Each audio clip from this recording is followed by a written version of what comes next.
Welcome to Gambling with an Edge.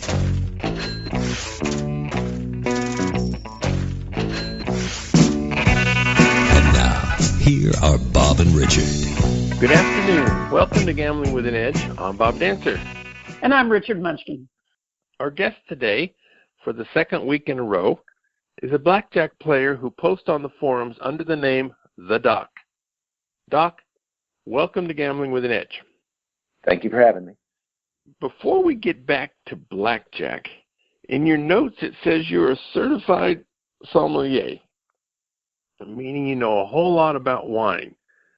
Now, usually that's for people in the food and beverage industry, and your education is in being a doctor, which is kind of a labor-intensive education. So how did you become a sommelier?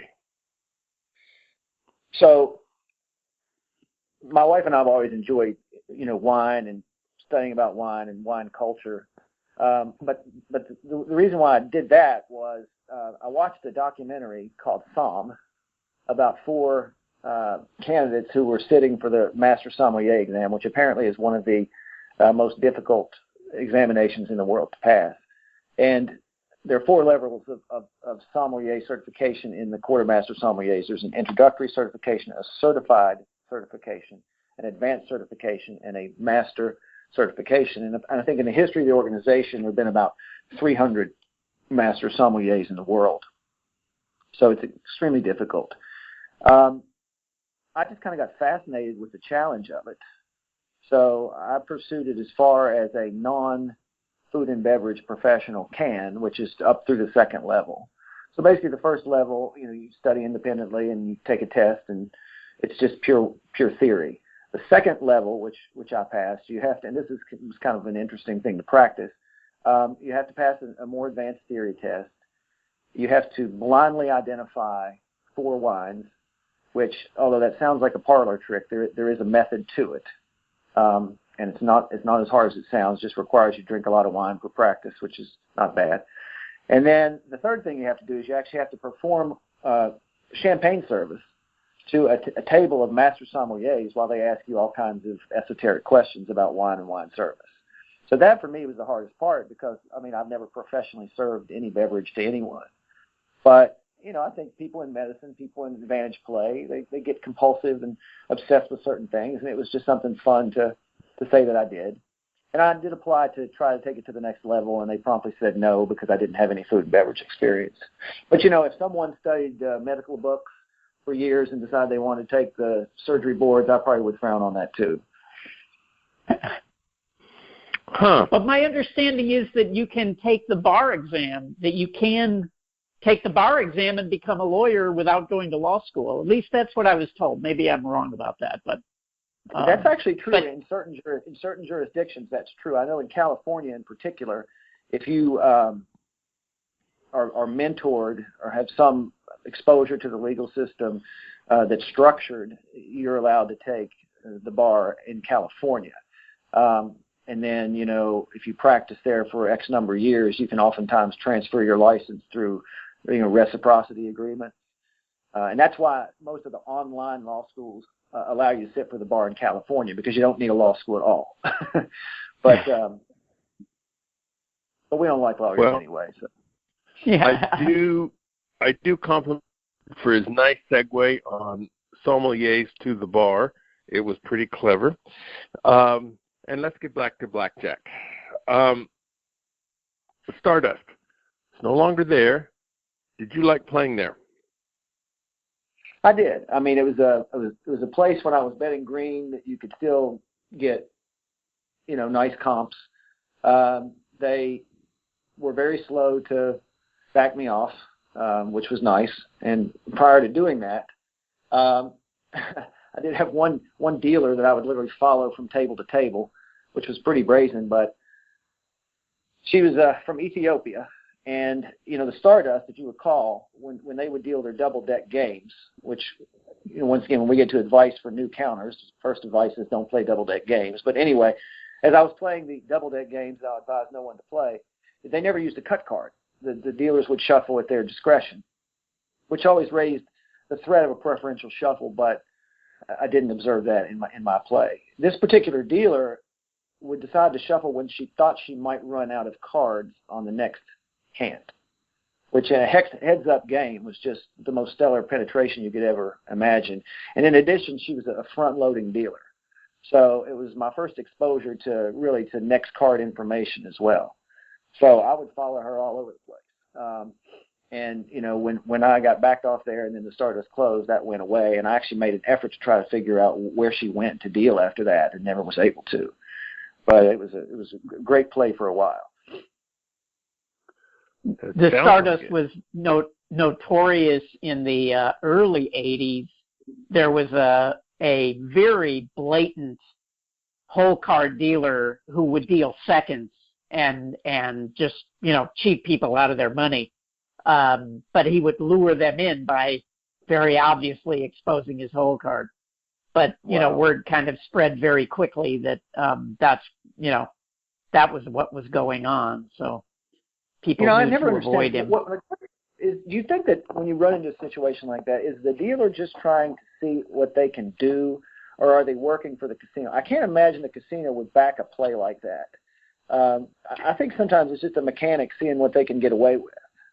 Well, I've certainly run into that, a mechanic seeing what they can get away with. Actually, I have numerous stories about this, but at that time, in the early 80s, remember, this is when Frank Rosenthal was still running the Stardust, the time in the movie Casino, Right. and so it was the mob, and it wouldn't surprise me if they were behind it. I did know one guy who used to cheat players in Reno, and he said that the bosses never told him to do it. He did take it on himself, but he felt like the bosses knew if they put him on a game that he was going to win. But as I say, they never expressly told him to do it. He just took it on himself to do it. So Employee of the year. Why would he talk to you and admit this? Well, people talk to me, Bob. They tell me all kinds of things. I mean, I now consider this guy a friend, actually. He's no longer a dealer. He hasn't been a dealer for a long time. But, yeah. So, and you know what's interesting? People used to speculate a lot about the dealer had to if the dealers were cheating, to dump off money to an agent, that they have to cheat other players to make up for it so that their table didn't always look like it was losing. And I've met dealers who have expressed both sides of that. One guy said, "That's just crazy. I would never do that because now you're moving twice as much, so you have twice as much of a chance of getting caught doing something." But the other one, who dealt in kind of smaller casinos where they would notice the rack missing a lot of money, said that he did occasionally cheat players to make up for what he was dumping off to an agent. So is casino cheating in Nevada a felony? Oh yeah. Yep. Well, let me tell you, this is interesting. In my state, they busted a politician in the casino I was describing to you earlier, a drunken politician who apparently was he was either pinching or capping bets, and he wasn't doing like a Dustin Marks cheating move. He was just drunk and sloppy and obviously, you know, just either capping or pinching bets. I'm not sure what it was. But they arrested him and kicked him out. And I think in this jurisdiction, it's a misdemeanor. Well, yeah. So, yeah, I've never heard of it. I just thought it was felony universally. No, but see, that's the thing. Just as an example, anytime on the internet somebody brings up the idea of using a computer to play blackjack, immediately people will jump on there and say, it's a felony, you'll go to jail. And they don't know that. Yes, it's a felony in Nevada, but that doesn't mean it's a felony everywhere else in the United States. So yeah, every state has their own set of laws, and they're not all the same. And many of the states have copied Nevada's laws, but not all of them. So, Right. yeah. Well, bring Yeah. your computer and come on down. You know, we'll, Yeah. we'll make some. By the way, you're asking about dealers who take it upon themselves. There was a guy that was, they caught him from the eye in the sky dealing seconds. This was many, many years ago at the Flamingo, when they had a lot of double deck games. And they caught him dealing seconds, and they called gaming, and gaming came in, and they watched this guy for a week, and he just appeared to be doing it randomly. Sometimes it would help the player, sometimes it would hurt the player. He wasn't dumping off money to agents, and they couldn't figure out what the hell he was doing. So they finally, after a week, they busted the guy. They bring him into the security office, and gaming is there, and they say, "What the hell are you doing?" And he said, "Practicing." like it was the most natural thing in the world. And so, yeah, there's a lot of boneheads out there. That's unbelievable. You were talking about the Stardust. My only play at the Stardust, this would have been in the late 80s, early 90s. I was a low-stake player where it was a low-stake player where you got, if you played so many hours for nickels or dimes or something, you got a deal. So I was there playing, and there was this guy next to me who was so drunk, like his head was on the table, not faking it. And the pit boss was bringing him another marker to sign, saying, "I think with another 20,000, your luck is going to change." So she was forcing him, while he was dead drunk, had no idea what he was doing, to sign another marker, and he was clearly buried and clearly out of it. I did not speak up. I did not want to get my dick in a ringer and get mixed up in it, but it was like, that was the only time I saw it. I'd heard it happen in a lot of places, but this was the only time I saw it, and it was ugly. Well, and that's the paradox of the casino industry, and why I like taking as much money as I can away from them, because they're more than content to let you go completely broke and ruin lives, but you show them any evidence that you're a winning player and you're out. When I was a dealer, I one time came up on a game, and there was a guy who was like he just was slurring his words, just totally wasted. And once I got to the game, I started dealing, and this guy took out a handful of Valium. Now, he's already completely wasted. He takes a handful of Valium, pops them in his mouth, and chugs down a beer to swallow them. And, he's betting black chips. And I look at the boss, and I'm like, do you think we should do something about this before this guy dies in here? Or, and the boss was just like, dummy up and deal the cards. And they waited until he lost what was left of his chips, and then security kind of carried him up to a room. They gave him a room and put him in there. That was and nice of them. Yeah. Not to drift over into the medical, but that for biochemical reasons, that particular combination is exceptionally lethal. Yeah. Okay, now Doc, you've heard a lot of our shows. You have heard a lot of them deal with blackjack players with various ways to approach it. Is the way you approach winning at blackjack different than other people you've heard, and if so, how? I think most people who are doing this professionally or semi-professionally, once again, probably have a designated bankroll. And I don't. I have a replenishable bankroll. So, my bet sizes may vary trip to trip, but I always calculate the EV, and I think you need to be aware of what your risk of ruin and what your EV is.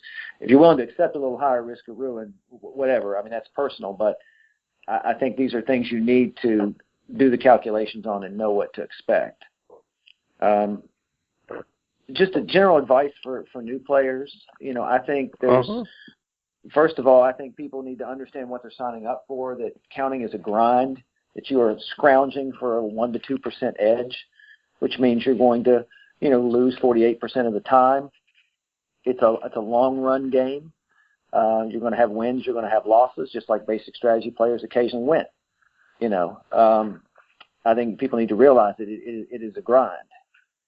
I think there's a tendency for people to overestimate their skills and underestimate the number of errors they make. So I do think that formal vetting, either with a partner or say like the way the Blackjack Apprenticeship guys have set up their tests, I think that's an outstanding model to learn. You can't really prepare and practice enough before you go into a casino, because the minute that you do, you're going to be in a totally sensory overload environment. It's going to affect your play, and you need to be prepared for that. I think you pick a count system after you've learned basic strategy cold. And I would say the simpler the better with respect to counts. I think that, high-low is what I use, and I've been through all of these, okay? I mean, when I was doing a lot of double-deck play early in my career, I thought I needed to learn a level 2 count because I thought I needed higher playing efficiency. And all it did was really just create more errors. So I tried the unbalanced Zen 2, and I tried the advanced Omega 2. Both were a complete bust. And I went back to high-low, and I've been happy with that. Because really, particularly I think in today, the future of the game is the 6-deck shoe. You have more sustained positive counts. There's not a shuffle every 3 minutes. There's less heat, and less likely to take a back off. I just think that handheld games are really not the what you need to focus on. I'd start with high-low with the illustrious 18 to start, and then add index numbers as you feel comfortable. And what I've done is I've told people that I've sort of mentored to learn from indices about -2 up to 5. And the reason why I say -2 is if the count's below -2, you need to go to the bathroom. And if the count is 5, that's really, that's going to get most of your true count situations, cover most of your true count situations. And you start with the 18, the illustrious 18, and then just add indices as you master the count system. I don't think. Now, when you say the illustrious 18, do you split 10? Oh, no. You can call it the Sweet 16 then. No, I don't split tens. But, that's the sort of the industry lingo, so I use that. But I think, bankroll management's a big deal. I think I see a lot of people underbetting their advantage if they're spooked from a losing streak. I see sometimes people overbet their advantage if they're behind, or if they, if the ramp calls for 125 and 200 must be better. I think that's going to really pump up the variance and contribute to a higher risk of ruin. And I think game selection is a big deal. Don't just because you have a hammer doesn't mean everything should start to look like a nail. Really scout out the best games with the best rules, and cannot stress the importance of good pen. Now, with respect to cover, and I like to bring this up because, and I appreciate the work of Ian Anderson in the Ultimate Gambit, I've never used cover plays. I think that the edge that you have is so small. If you give any of it away, you're getting too close to break even. And in addition, I think that some of the index plays look like cover plays. So, for example, the best example I can think of right off the top, everybody knows that selective taking of insurance is going to kind of raise the eye of the pit as to whether or not you're a skilled player. Take insurance in a high count, you insure a stiff in a high count, something like that. It's going to maybe get their attention. But, for example, the index for the high-low index for hitting a 12, a hard 12 against the dealer up card of 4 is 0. So in any negative running count, you're going to hit your 12. Well, to everyone at the table, you're going to look like an idiot, but that's the correct play. And I think that that's not as well known to the pit So in my mind, the more index numbers you play, the more deviations you make. I think there's some cover value in that because they don't look like standard basic strategy plays. Richard, what do you think about that? I mean, actually, I agree with everything that you said. I mean, I went through the same thing when I first started. I was playing a lot of single and double deck, so I learned the high op too. But yeah, I agree. Learn the high low, and it's just not that hard to memorize the index numbers. Like you said, -2 to +5, or in Wong's book he had -1 to +6. Whatever. I mean, it's just not that many indexes, and obviously the positive numbers are more important because you're going to be betting more money. Right. So yeah, no, I agree with you, and your edge is too small to make cover plays. Yeah, I mean, although I also agree not splitting tens, probably not doubling ace-9, because that's kind of the equivalent of splitting tens. But yeah, no, I'm in complete agreement with you. Well, I think that the other thing I will say, is, and this is, and I like KO too, and I especially like KO with the color of blackjack adjustments, which because I think the unbalanced counts, and Grosjean kind of alluded to this in Beyond Counting, they kind of underestimate your advantage early in the shoe and overestimate it later, and the color of blackjack adjustments make up for that with a rounded set of indices. But the reason why I still suggest people do high-low is because it's kind of like if you want to go to Mexico, you need to learn Spanish. And I believe that high-low has become sort of a universal language among the teams. And, Blackjack Apprenticeship, for example, if you wanted to hone your skills and go take a boot camp, they're not going to be prepared to test you in KO, for example. So I think that, the widespread applicability and the universal language that high-low provides is a good, it makes it the best choice. And the other thing to tell people, I think that people don't really think about is, once you've got the counting down, and you're moving your bets accordingly and making the right index plays, look for other advantage plays. And if you're lucky enough to spot one, know what to do with it.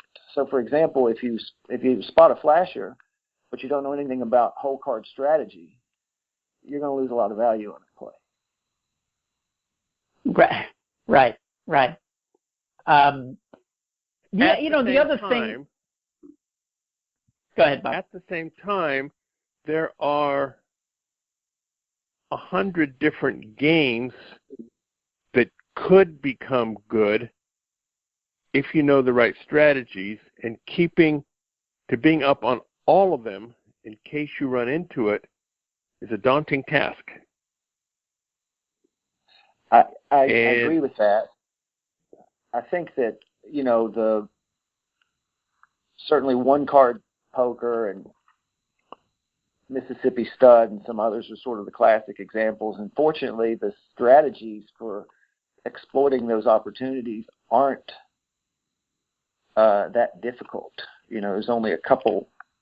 I mean, maybe to fully exploit them, there's more than I know. But there's some pretty simple adjustments if you can get a little bit of additional information. The one thing I've noticed, though, is, and I don't know if this is a result of the Caesars case, but it looks to me like in a lot of places the game protection has gotten a little better on the Carnival games than it historically was. Sure, it has. People, it was really low-hanging fruit. So lots of people started playing, people that were never players in the past, but they heard about it, found out about it one way or another, and so lots and lots of people started playing, and the more, it's kind of like the law of the jungle, right? If there's too much prey, the predators are going to come out, and it's cyclical. So now it's gotten harder to beat. A lot of those players didn't have the skills to adapt, so they've moved on to other things. Many of them have now moved into slots because that's the low-hanging fruit right now. So, yeah, I mean, things always keep changing. I think too, one thing that's hindered me in exploiting some opportunities is that, as a lone wolf, a lot of these plays are not really as effective unless you can kind of take the table over, or at least have 2 or 3 other players with you. And I'm talking about specifically skilled cutting or tracking. It really helps to increase your odds of getting the card you want. Fair enough? Yeah, sure. And, the other thing that I would say when you were talking about advice to new players is I think the other most important thing is to start building a network, because you just can't, you're going to learn so much by meeting other players. So, you have to establish a network, and the way to do that is online these days. The forums have gotten kind of bad, we were talking about earlier, but, there's the Discord channel. But wherever you can, you should reach out and try to make friends within the community.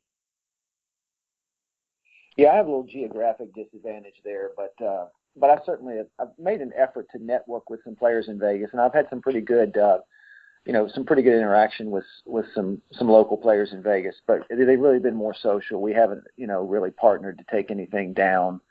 But really, that's what I'm interested in doing. Is I'd like to expand once again. If I'm going to do this full time at the conclusion of my surgical career, I think you need to have more than counting in a tank.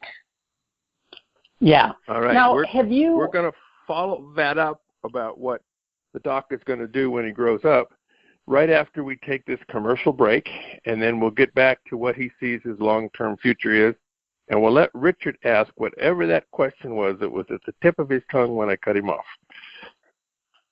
The South Point has more than 10,000 games, returning more than 99%. This is more than anyone else has. In August, the prizes are logo merchandise advertising the South Point or the South Point 400 NASCAR race. Each week, Monday through Thursday, earn 1,300 points on any machine and get the prize. If you pick up the logo merchandise for all 4 weeks, you will receive $100 in free play on Saturday, August 31st. The next 10-week semester of free video poker classes will begin the day after Labor Day, Tuesday, September 3rd, starting at noon. The first class is Jacks or Better. There are flyers available at the club booth with the class schedule, and they also may be found at bobdancer.com/seminar. Everyone is welcome to attend. At videopoker.com, it's the best place to play lots of games. If you sign up for the gold membership, $8.95 a month or $79.95 a year, this allows you to get correction on most of the games. The game of the week is Wheel Poker. This is a 6 coins per line game where you get to spin a wheel when you end up with 4 of a kind. The average wheel spin is worth about 420 coins. The correct strategy isn't hard to work out. If you were playing a game where the quads were worth 250, 400, and 800, for example, if you add 420 to each of them, you get 670, 820, and 1220. And then you work out the strategy. The hands that change in value aren't that many. You check out such things as low pair versus 4-card straights, or 2-pair versus the full house, and whether it's smart to keep kickers with 3 of a kind. There are a few other hands to look at, but not very many. All right, we are back talking with the doc. He started to say when I cut him off what he plans to do when he retires from surgery. So I'm assuming if you have a choice between being a sommelier and a professional AP, you're going the AP route. What would you like to do? So, that's my goal. I'd like to, retire to a gaming destination. Vegas would be the logical choice. And then define a portion of my retirement as bankroll. That amount to be determined by, the EV of what I, would need to live on, and just basically enter a second career as a full-time player. That's the goal. I've discussed that with my wife, and she goes back and forth on it, but she's a lover of Vegas, so I think I'll get her sold on it. The problem is, of course, I'm probably between 10 and 15 years from that transition. So I'll keep trying to diversify my skill set and have a better chance of making that work out when the time comes. So have you tracked in terms of number of hours what your longest losing streak has been over the years? I would say, and I don't know how this really weighs in with some of your other guests, but in the neighborhood of 60 hours, which was pretty defeating for me because, once again, my play sessions sometimes are spaced out by a couple of months, depending on how much I'm traveling. But it was a very, very, very emotionally defeating time. I still can't disconnect completely from how I made the money, and and when I have a big losing session or a sustained losing streak, it is very defeating. Now, fortunately, I play through that and will come out on the other end eventually, and I know that. I trust the math, but it doesn't make it easy. I mean, anyone who's completely emotionally disconnected from it's a better man than me. No, I think it is one of the really difficult parts about this career, and actually I'm surprised because you probably should have had 100-hour plus losing streak over 20 years of play. And I kind of measure people by how they weathered a 100-hour losing streak, but you haven't had one yet, it sounds like. So yeah, and I wouldn't wish it on anybody. Yeah, I mean, I think, too, what would be defeating would be, if you were on a non-replenishable bankroll, if you had to downsize your bets, then to me, it's like it's going to take you that much longer to even recover. And these are the things I think about when I think about full-time play. Because what I would have to do, I think, if I wanted to do it full-time after retirement, is I would have to respect the constraint of the bankroll that I set aside and not keep going back to the kitty to replenish it like I've done in the past. Because then basically, I'm cutting into the vital funds that I'm really, supposed to sustain my golden years. Right. Now, Richard, you said several times that if you're primarily a card counter, Vegas is one of the worst places to do it. And so Doc is thinking about retiring and moving to Vegas. Does that sound right to you, Richard? Well, Vegas has a lot of other things to offer. So, but if your move here was strictly about counting cards, then I would say no, Vegas is not the place to move. Maybe Pennsylvania is, I don't know. But I mean, as I'm sure you know, Vegas is kind of the toughest location to count cards in now. They are very quick to pick you off, and they communicate so well with each other now that, once you get picked off, suddenly, there's a flyer out and you can't play anywhere. So yeah, I'm confident the only reason why I'm able to travel to Vegas semi-regularly is because it's not that frequent. I'm pretty sure that if the trips there were more frequent, I would not be able to play. So, what I'm hoping is that I have other AP skills in the tank that are a little better than they are right now, that I'd be willing to hang my hat on them. For example, I play Hold'em profitably in destinations other than Vegas, but, a lot of the poker games in Vegas are so strong at any bet level that really I don't fare nearly as well.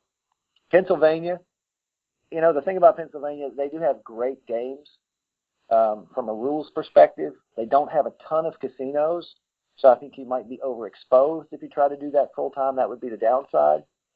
And it's just not a place I want to retire. So maybe there'll be some great... retirement is also about lifestyle and where you want to live, so, and Vegas has a lot to offer. I mean, so, and you know, there's plenty of places to play that are not that far away from Las Vegas. Right. And are certainly not that far away from an airport. So, Well, that too, yeah.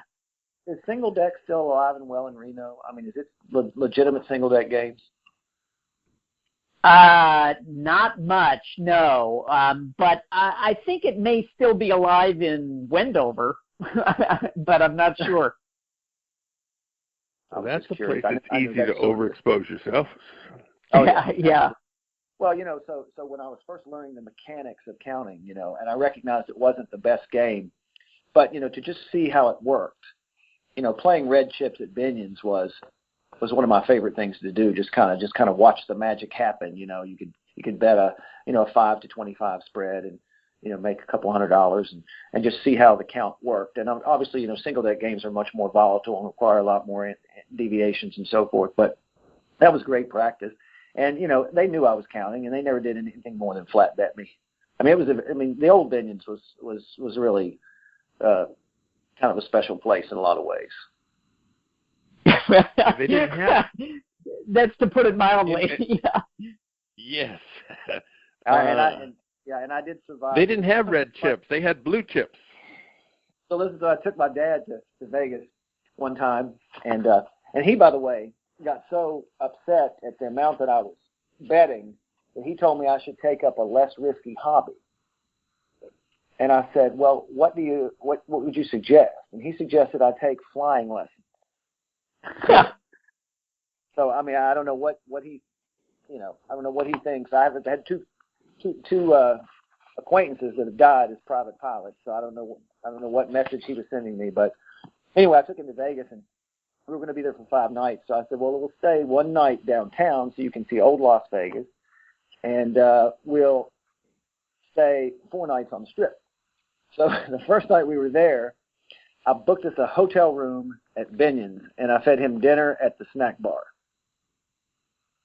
So I wanted to get the real, the old snack bar where they serve the chili, you know, yeah. That's, you know, and then we actually, I drug him to the Western. Like I wanted him to get the full flavor of downtown. So when we caught the taxi to the Strip the next day, he was more than happy to check into the Mirage. Yeah. But, you know, hey, they didn't have any dollar games at the Mirage, so it was harder for him to play. Yeah. Yes, it is a lovely casino. So you mentioned Blackjack Apprenticeship a few times. As it happens, a week from today on this show, we're going to be interviewing Colin Jones, who is the leader of Blackjack Apprenticeship, because he has a new book out called The 21st Century Card Counter. So we don't always get to foreshadow who's coming next week, but thank you, Doc, for giving us a lead-in. An interesting way to do that. Well, I think that the way those guys have formalized the training process and, you know, constructed their boot camps and things like that, I've not participated, but, you know, I saw the original documentary on the church team, Holy Rollers, a few years ago, and so I was familiar with them. And then when Blackjack Apprenticeship came out, and the training tools they developed and the boot camps they put on, it's really a neat business model, and I've been really impressed with what they've been able to accomplish. Yeah, no, I think they do a very good job. I don't want to, you know, become a commercial for boot camp, but I have to say the response from the people who take the boot camp all seems to be extremely positive. So you know, they're doing something right, and we've had a lot of guests on the show that have gone through the boot camp and gone out and made 6 figures. You know, or seven. Yeah, I mean, so they're doing something right.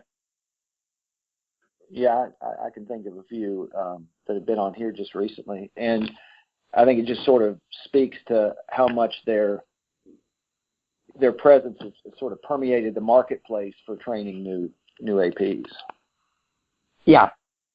And, you know, a lot of people have tried that in the past. I mean, going all the way back to Ken Houston and Howard Grossman. And, yeah, there's just been a lot of people who have tried to turn that into a business and not done it very successfully. But Colin seems to have done it. So that's funny, you know, when you used to read the early blackjack books, you know, and I'm talking about like Revere's book and Lance Humble's book, you know, you could read the book and you could get the basic system, but if you wanted the real game, you have to send in the $200 and get the super secret system, you know, from the professor himself, you know. Yeah, and Revere used to give private lessons. I had a number of friends who actually took lessons from Revere, and he was basically a con man, and he would, you know, he would, without you knowing it, remove a card from the deck and then say, count this down, you know, and it's supposed to be, it's supposed to be 0 at the end, and you'd end up with +1 or whatever, and he's like, well, you need more lessons. So, well, I mean, if you read Lance Humble's book, I mean, the central message of that book is he doesn't like Revere. You know, they must have had a really rocky relationship. Yeah, there's a lot of negative references to Revere in that book.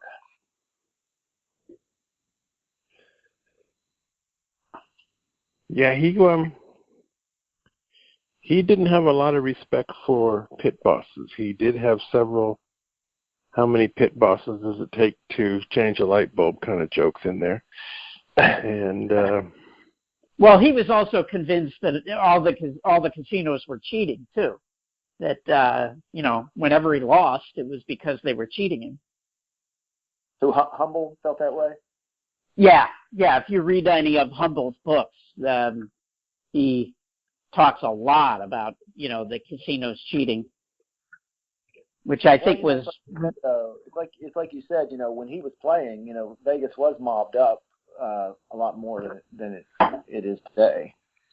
Well, but the cheating was still really rare. You know, no, I mean, I'm not talking about the 60s. You know, his books came out, I think, in the early 80s, maybe the late 70s. And you know, that's when I started playing. And as I say, it was pretty rare. I mean, it happened once in a while, and, you know, word would go around like, oh, there's this dealer here or that dealer there. But I just think that until we got better computers where people could run more simulations, people didn't realize that it was normal to have a 100-hour losing streak, you know? Yeah. No, fair enough. And I think, you know, too, that when you realize, you know, that if a casino's cheating by policy, and I don't mean like one dealer practicing dealing seconds, but if a casino's dealing, you know, cheating by, you know, by order, by decree, then they're risking their you know, zillions of dollars with their gaming license. So well, no, that's a myth. That's really a myth. They would never do anything they would never take somebody's gaming license or shut them down, or, you know, I mean, there was that incident at the Venetian where they rigged a drawing and they gave them a slap on the wrist of some sort. And I've told this story on the air before, but back, 10 or 15 years ago, I was producing a show for the Travel Channel, or I was a segment producer, and we were interviewing the head of gaming enforcement. And at the time, a very, very well-respected member of the blackjack community, author, was convinced that there was a casino here in Vegas that was shorting the shoe. And this is, you know, a lot of people, you would just sort of go, oh yeah, the guy's a nut. But, you know, this is a really well-respected member of the blackjack community.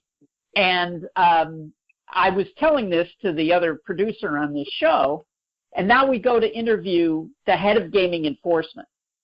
And while we're on a break resetting the cameras, he says to this guy, he says to the head of gaming enforcement, hey, you know, I know one of these low-life card counter type guys who's convinced that there's a casino where they're taking cards out of the shoe.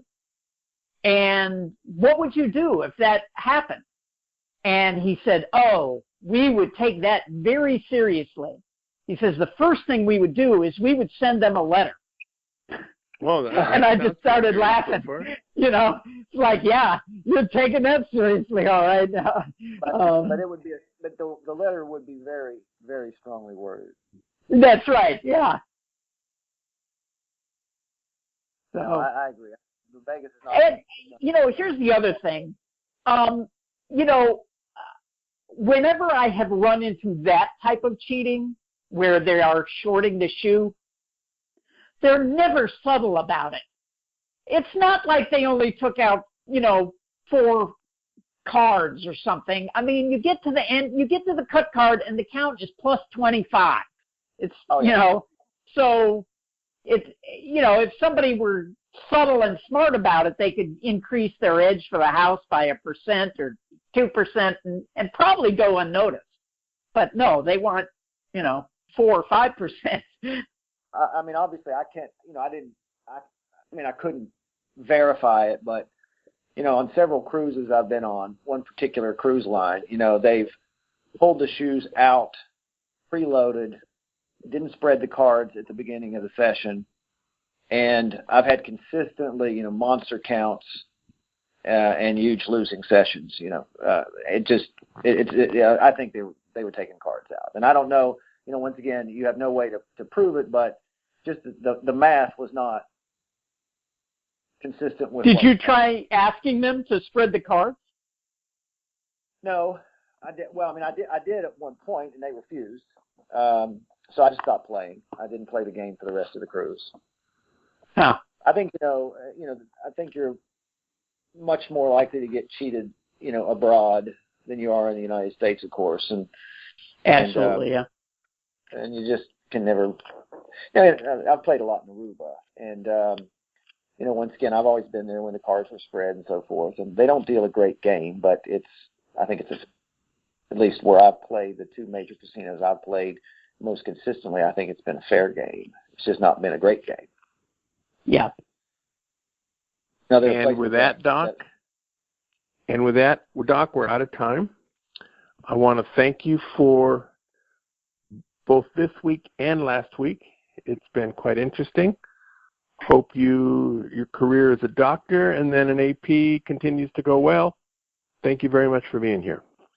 Thank you. It's been a highlight. Richard, thank you again. Go out and hit lots of royal flushes, everybody. Good day.